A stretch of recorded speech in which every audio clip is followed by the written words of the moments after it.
اگر تم سچے ہو تو ہم پر اللہ کا عذاب لے آؤ۔ اب سیدنا لوط علیہ السلام کو یقین ہو گیا کہ یہ قوم ایمان نہیں لائے گی، ان سے ایسی امید رکھنا بیکار ہے۔ چنانچہ انہوں نے اللہ کے حضور دعا کی، اے میرے پروردگار، اس فساد کرنے والی قوم کے مقابلے میں میری مدد فرما۔ اللہ تعالیٰ نے سیدنا لوط علیہ السلام کی دعا قبول فرمائی، ان کی طرف اپنے فرشتوں کو بھیجا۔ یہی وہ فرشتے تھے جو پہلے سیدنا ابراہیم علیہ السلام کے پاس انسانی شکل میں گئے تھے اور ان کے لیے ایک بچڑا بھون کر لے کر آئے تھے۔ فرشتوں نے انہیں ایک بیٹا پیدا ہونے کی خوشخبری بھی سنائی تھی، یعنی سیدنا اسحاق علیہ السلام کی۔ پھر فرشتوں نے انہیں بتایا کہ وہ قوم لوط کو تباہ کرنے جا رہے ہیں۔ سیدنا ابراہیم علیہ السلام نے فرشتوں سے کہا، اس میں تو لوط بھی ہیں۔ وہ کہنے لگے کہ جو لوگ یہاں رہتے ہیں ہمیں سب معلوم ہے، ہم ان کو اور ان کے گھر والوں کو بچا لیں گے، سوائے ان کی بیوی کے کہ وہ پیچھے رہنے والوں میں ہوں گی۔ فرشتے انسانی صورت میں آپ کے پاس آئے تو آپ کھیتوں میں کام کر رہے تھے۔ انہوں نے آپ کے ہاں ٹھہرنے کی خواہش ظاہر کی۔ آپ کو ان کی خواہش رد کرنے میں شرم محسوس ہوئی، اس لیے آپ ان کے آگے آگے گھر کی طرف چل پڑے۔ سیدنا لوط علیہ السلام اشاروں کنایوں میں ایسی باتیں کرنے لگے کہ جن کو سن کر وہ اس بستی سے چلے جائیں، کسی دوسری بستی میں جا ٹھہریں۔ آپ نے ان سے کہا، اللہ کی قسم میں نہیں جانتا کہ روئے زمین پر اس بستی والوں سے زیادہ گئے گزرے اور خبیث لوگ بھی ہوں گے۔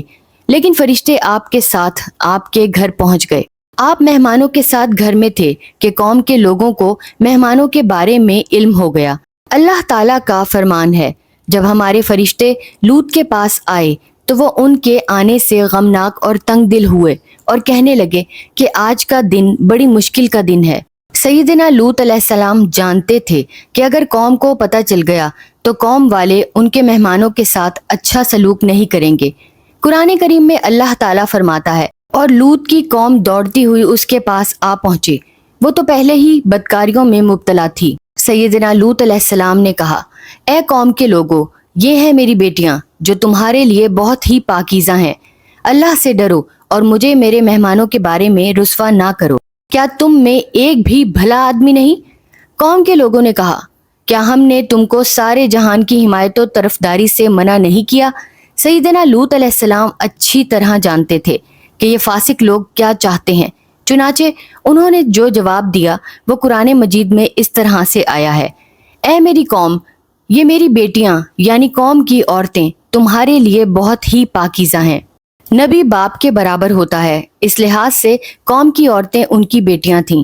ان کے کہنے کا مطلب یہ تھا کہ تم یہ برا کام کیوں کرتے ہو، عورتوں سے شادیاں کر لو، یہ طریقہ فطرت کے عین مطابق ہے اور صحیح طریقے کے مطابق ہے۔ لیکن وہ قوم بدکار تھی، بدکاری نے انہیں اندھا کر دیا تھا، ان کی عقل ماری گئی تھی، چنانچہ بے حیائی سے بولے، تمہیں معلوم ہے جو ہم چاہتے ہیں۔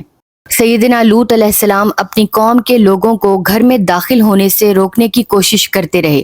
دروازہ بند تھا، وہ لوگ اسے کھولنے اور اندر گھسنے کی کوشش کر رہے تھے۔ آپ دروازے کے پیچھے سے انہیں نصیحت فرما رہے تھے۔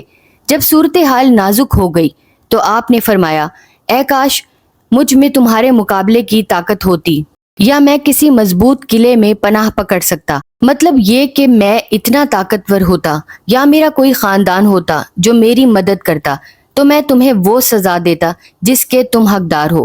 فرشتوں نے آپ کی بات سنی اور ان کے رنج و غم کو محسوس کیا تو وہ خاموش نہ رہ سکے۔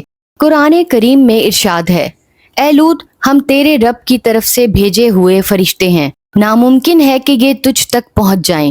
مفسرین فرماتے ہیں کہ سیدنا جبریل علیہ السلام باہر تشریف لے گئے اور اپنے پر کا ایک کنارہ ان کے چہروں پر مارا تو وہ اندھے ہو گئے، بلکہ ان کی آنکھیں بالکل ختم ہو گئیں، ان کی جگہ بھی باقی نہ رہی اور آنکھوں کا نام و نشان بھی ختم ہو گیا۔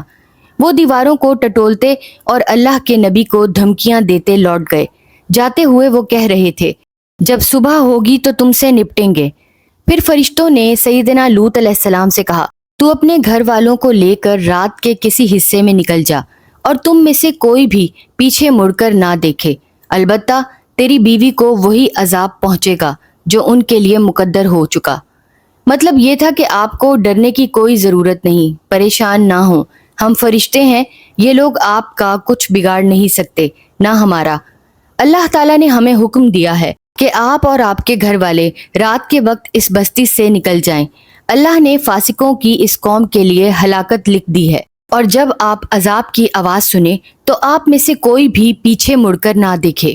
اور اے لوط، اللہ آپ کو اور آپ پر ایمان لانے والوں کو بچا لے گا، جبکہ آپ کی بیوی ان فاسق کافروں کے ساتھ ہلاک ہوگی۔ فرشتوں نے سیدنا لوط علیہ السلام کو وہ وقت بھی بتا دیا جو عذاب کے لیے مقرر ہو چکا تھا، جیسا کہ اللہ تعالیٰ فرماتا ہے، ان کے عذاب کے لیے صبح کا وقت مقرر ہو چکا ہے، کیا صبح قریب نہیں؟ چنانچہ سیدنا لوط علیہ السلام اپنے اہل و عیال جنہوں نے آپ کی پیروی کی تھی ان کو لے کر نکل پڑے۔ جب آپ اپنے شہر سے کچھ فاصلے پر گئے تو اس وقت سورج نکل آیا، ساتھ ہی اللہ کا عذاب ان پر نازل ہو گیا۔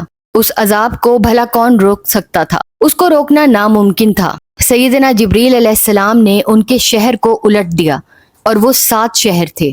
پھر ان کو آسمان کی طرف اٹھایا گیا اور الٹ پلٹ کر دیا گیا، نیچے والا حصہ اوپر اور اوپر والا حصہ نیچے کر دیا گیا۔ پھر ان پر بڑے بڑے پتھروں کی بارش برسائی گئی، ہر ایک پتھر پر اس آدمی کا نام لکھا تھا جس پر اس پتھر کو گرنا تھا، خواہ ان میں سے کوئی اپنے شہر میں موجود تھا یا سفر کی وجہ سے شہر سے باہر تھا، وہ پتھر بارش کی طرح ان پر برسے۔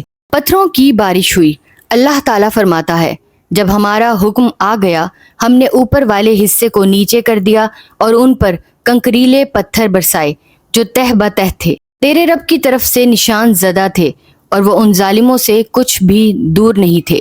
اس طرح وہ بدبخت لوگ ہلاک ہو گئے، ان پر دردناک عذاب نازل ہوا، ان کے کفر اور برے کاموں کی وجہ سے انہیں سزا ملی، اور آخرت میں بھی ان کا ٹھکانہ جہنم ہوگا جو بہت بری جگہ ہے۔ غلطی اور گناہ انسان سے ہوتے آئے ہیں، اور توبہ کرنے والوں کے لیے اللہ کی رحمت کا دروازہ کبھی بند نہیں ہوا، لیکن جو گناہ کو لذت سمجھ کر کرنے لگے، گمراہی کو سچائی سمجھ کر اس کی عبادت کرنے لگے، اور ایسے فعل سر انجام دینے لگے جس سے حیا اپنا منہ چھپانے لگے، اخلاق در بدر ہو جائے اور گمراہی کو حق سمجھا جانے لگے، تو پھر ایسی قوم کا مٹ جانا کوئی بڑی بات نہیں۔ اس قوم پر اتنا بڑا عذاب کیوں نہ آتا، ان کا گناہ بھی تو اتنا بڑا تھا۔ معزز سامعین، تو یہ تھی ہماری آج کی ویڈیو۔ امید کرتی ہوں آپ کو ویڈیو اچھی لگی ہوگی۔ اگر آپ کو ویڈیو پسند آئی ہے تو پلیز ویڈیو کو لائک کریں، میرے چینل پر نیو ہے تو چینل کو سبسکرائب ضرور کر لیں، بیل آئیکن پریس کر کے آل نوٹیفیکیشن آن کرنا مت بھولیے گا۔